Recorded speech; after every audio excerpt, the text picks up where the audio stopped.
మంచిర్యాల జిల్లా బెల్లంపల్లి మున్సిపల్ ఎన్నికల counting centre వద్ద ఉద్రిక్తత చోటు చేసుకుంది.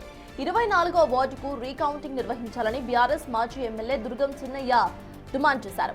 రీకౌంటింగ్ నిర్వహించాలంటూ కౌంటింగ్ కేంద్రంలోకి వెళ్లి అనుమతించకపోవడంతో బయటకు వచ్చేశారు. అనంతరం కౌంటింగ్ కేంద్రంలోకి ఎమ్మెల్యే గడ్డం వినోద్ వెళ్లడంతో ఆయన వెనుక చిన్నయ్య వెళ్లేందుకు ప్రయత్నించారు. చిన్నయ్యను లోపలికి అనుమతించడంతో అధికారులతో చిన్నయ్య వాగ్వాదానికి దిగారు.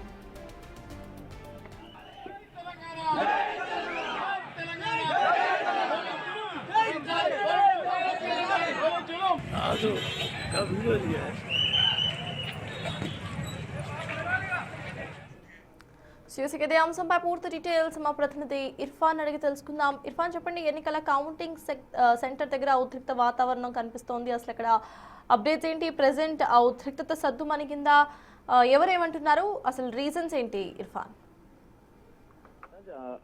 బెల్లంపల్లి మున్సిపాలిటీ ఎన్నికల కౌంటింగ్ కేంద్రం వద్ద కొద్దిసేపు ఉద్రిక్త వాతావరణం నెలకొంది. అయితే ప్రస్తుతానికి అది సద్దుమణిగినప్పటికీ అయితే 24వ వార్డుకు చెందినటువంటి ఏదైతే 24వ వార్డుకు సంబంధించిన ఫలితాలకు సంబంధించి రీకౌంటింగ్ నిర్వహించాలని బెల్లంపల్లి మాజీ ఎమ్మెల్యే దుర్గం చిన్నయ్య అయితే అటు డిమాండ్ చేసినటువంటి పరిస్థితి ఉంది. అయితే రీకౌంటింగ్ నిర్వహించాలంటూ కౌంటింగ్ కేంద్రంలోకి వెళ్లి బయటకు వచ్చారని చెప్పేసి అయితే అంటున్నారు. అనంతరం కౌంటింగ్ కేంద్రంలోకి ఎమ్మెల్యే గడ్డం వినోద్ వెళ్లారు. అయితే ఎమ్మెల్యేకు పాస్ ఉందా, ఎలా అనుమతించారని చెప్పేసి అయితే మాజీ ఎమ్మెల్యే దుర్గం చిన్నయ్య ఇటు వారితో పోలీస్ సిబ్బందితో వాదించినట్టుగా అయితే కనిపిస్తోంది. అయితే ఎమ్మెల్యేకి పాస్ లేకుండా ఎలా లోపలికి వెళ్ళించారు, తాను కూడా లోపలికి వెళ్తానంటూ తను అక్కడ సిబ్బందితో గొడవ పడుతున్నారు. దీంతో పోలింగ్ కేంద్రం వద్ద స్వల్ప వాగ్వాదం అయితే చోటు చేసుకుంది. ఈ నేపథ్యంలో అక్కడ ఇటు బీఆర్ఎస్ సంబంధించిన శ్రేణులంతా కూడా ఆందోళన చేసే పరిస్థితి ఉంది. అప్పటికే పోలీస్ ఇక్కడ చేరుకున్నటువంటి పోలీస్ సిబ్బంది వాళ్ళంతా కూడా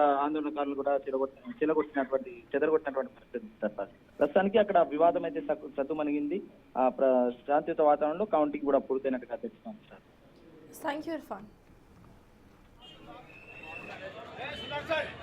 ఎమ్మెల్యే గారికి పాస్ ఉంది, అడుగు అధికారులను అడగా. ఎమ్మెల్యే గారికి పాస్ లేకుండా ఎట్లా పోతారు లోపలికి?